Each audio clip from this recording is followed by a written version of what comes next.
Aradet Capital a planifié son entrée en bourse, on va dire, depuis l'établissement de sa mission en 2014. L'objectif d'entrer en bourse n'est pas une finalité en lui-même. C'est un démarrage d'une nouvelle phase d'investissement pour la foncière. La première phase, elle l'a faite à travers des augmentations de capital en tant que société privée et non publique, mais là, elle prend la décision d'entamer une phase de financement de ces investissements à travers l'appel public à l'épargne. L'argent qui est levé, et comme vous le savez, c'est une opération principalement d'augmentation de capital, et déjà les opérations où ils seront investis sont identifiées. Et c'est un peu le modèle de la foncière en général. Notre modèle, c'est de s'assurer d'identifier des investissements avant d'introduire les augmentations de capital. Et comme ça, nous n'avons pas de souci de déploiement de cet investissement post-opération. Cette question de conjoncture, elle est importante à comprendre et absolument, on l'a largement discuté entre les administrateurs de la société, on a consulté bien entendu les actionnaires.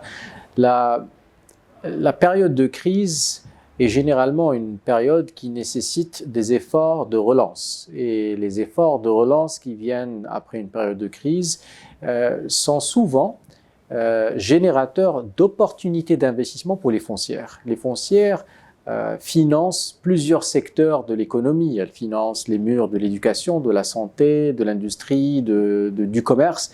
Et donc, quand on est face à une relance économique, on est vraiment face à une phase d'opportunités d'investissement en immobilier locatif. Donc, clairement, l'introduction en bourse la veille a du sens, dans le sens d'avoir le capital nécessaire pour pouvoir accompagner cette croissance et accompagner cette relance. Vous pouvez voir la même chose avec des foncières européennes qui ont eu des périodes de croissance importantes pendant des périodes de relance post-crise, que ce soit 2001 ou que ce soit 2008.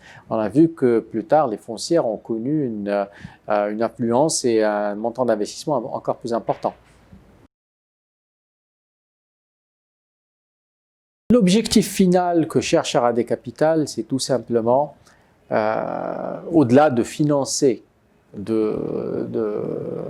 opérations d'investissement, c'est aussi d'être une société de référence dans la place boursière de Casablanca, de pouvoir attirer des investisseurs internationaux, particuliers et institutionnels, donc une vraie diversification du tour de table, une vraie liquidité autour de l'action qui est un élément important pour les foncières. Investir dans une foncière, c'est aussi quelque part avoir le gage et la garantie que cette action est liquide et que demain elle peut être revendue facilement. Et donc de ce point de vue-là, les deux manières d'aller chercher cette liquidité, ce soit la cotation en bourse, soit le choix du régime OPCI qui a été introduit au Maroc. Nous avons fait le choix d'introduction en bourse. La société a eu cette vision et un peu ce choix depuis 2014 et donc c'est la raison principale. C'est une très bonne question. On ne peut pas dire que la foncière n'a pas de vision africaine, plutôt le contraire. Ça fait plusieurs mois et peut-être même un peu au-delà de l'année que nous surveillons de près les transactions d'immobilier locatif qui se passent sur le marché africain.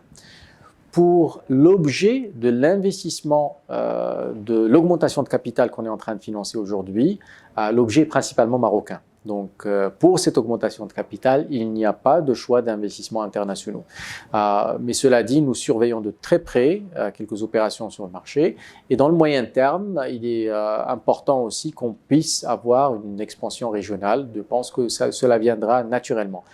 Pour le moment, alhamdoulilah, on a eu une croissance assez soutenue au Maroc et une demande de croissance supplémentaire. Donc, quelque part, c'est une mobilisation sur le côté national que nous avons eu compte tenu de ce que nous vivons, mais certainement dans le moyen terme africain aussi.